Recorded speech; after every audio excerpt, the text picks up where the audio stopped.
Assalamualaikum warahmatullahi wabarakatuh. Halo, saya Rani Riandani Putri. Kali ini saya akan mengajak teman-teman semua untuk mengenal salah satu bencana alam yang sering terjadi di negara kita, yaitu negara Indonesia. Bencana yang kerap terjadi di dataran tinggi seperti perbukitan dan pegunungan adalah tanah longsor. Apakah kalian tahu apa yang dimaksud dengan tanah longsor? Tanah longsor merupakan salah satu jenis bencana alam di mana gerakan massa tanah, batuan, atau campuran keduanya menuruni ataupun keluar dari lereng akibat terganggunya kestabilan tanah atau batuan. Biasanya, tanah longsor ditandai dengan adanya retakan panjang di lereng serta suara gemuruh yang disusul oleh getaran tanah. Terdapat beberapa penyebab terjadinya bencana tanah longsor, antara lain yang pertama adalah curah hujan yang tinggi, yang kedua, penebangan pohon secara liar, yang ketiga, tidak diterapkannya sistem terasering, dan yang keempat adalah pengalihan fungsi lahan. Terdapat potensi kerusakan yang ditimbulkan dari bencana tanah longsor ini. Yang pertama adalah kehilangan tempat tinggal, yang kedua adalah rusaknya infrastruktur, yang ketiga terputusnya jalur transportasi, yang keempat perekonomian tersendat, dan yang kelima rusaknya sanitasi lingkungan. Adapun dampak yang ditimbulkan dari bencana tanah longsor ini adalah yang pertama adanya korban jiwa, yang kedua terjadinya trauma psikis, yang ketiga keselamatan masyarakat terancam, dan yang keempat adalah datangnya penyakit menular seperti penyakit kulit dan diare. Untuk mencegah penyakit akibat dari terjadinya tanah longsor adalah dengan menjalankan perilaku hidup sehat seperti cuci tangan menggunakan sabun ketika hendak makan dan minum, lalu mengkonsumsi air yang sudah direbus hingga mendidih atau matang, lalu menjaga kebersihan sekitar lingkungan, dan juga berolahraga secara teratur. Apabila terdapat masalah kesehatan lebih lanjut, maka segeralah pergi ke fasilitas pelayanan kesehatan terdekat untuk melakukan pengobatan lebih lanjut.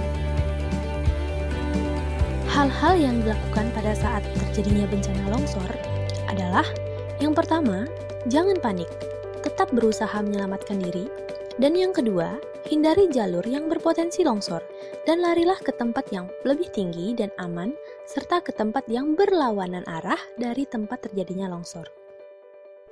Apabila bencana longsor telah usai, maka hal yang harus dilakukan adalah pertama, lakukan evakuasi korban yang tertimbun secara hati-hati karena penggalian pada timbunan tanah longsor di bawah dapat memicu terjadinya longsoran baru. Yang kedua, lakukan evakuasi penduduk yang tinggal di daerah bahaya ke tempat penampungan yang aman.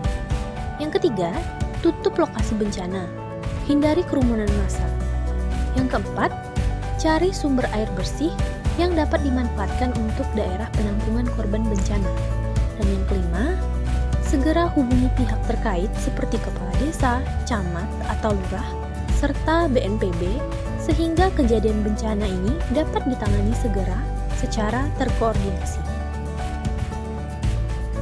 Berdasarkan data dari BNPB, terlihat grafik tren kejadian bencana dalam kurun waktu 10 tahun terakhir. Kejadian bencana pada tahun 2020 adalah sebanyak 1.662 kasus bencana, di mana 638 kasus merupakan bencana tanah longsor.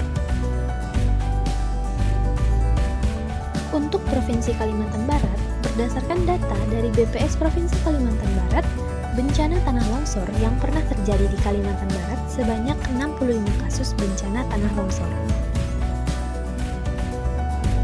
Di dunia pendidikan, pengetahuan tentang kebencanaan yang diputuskan oleh Menteri Pendidikan dan Kebudayaan adalah sebagai pendidikan karakter yang akan dimasukkan ke dalam materi ketahanan siswa terhadap bencana. Hal ini dilatar belakangi karena Indonesia berada di kawasan yang rentan akan bencana alam. Masyarakat juga harus perlu mengetahui hal-hal apa saja yang dapat dilakukan agar terhindar dari bencana tanah longsor. Yang pertama, tidak mendirikan bangunan di sekitaran lereng rawan longsor. Yang kedua, tidak mencetak kolam atau sawah beririgasi di sekitaran lereng.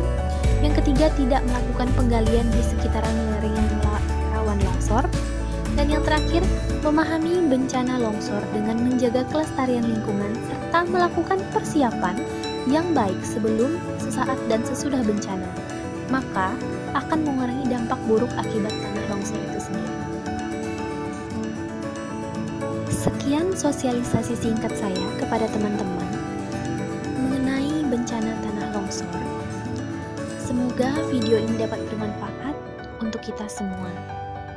Saya pamit, terima kasih. Wabillahi taufiq wal hidayah. Wassalamualaikum warahmatullahi wabarakatuh.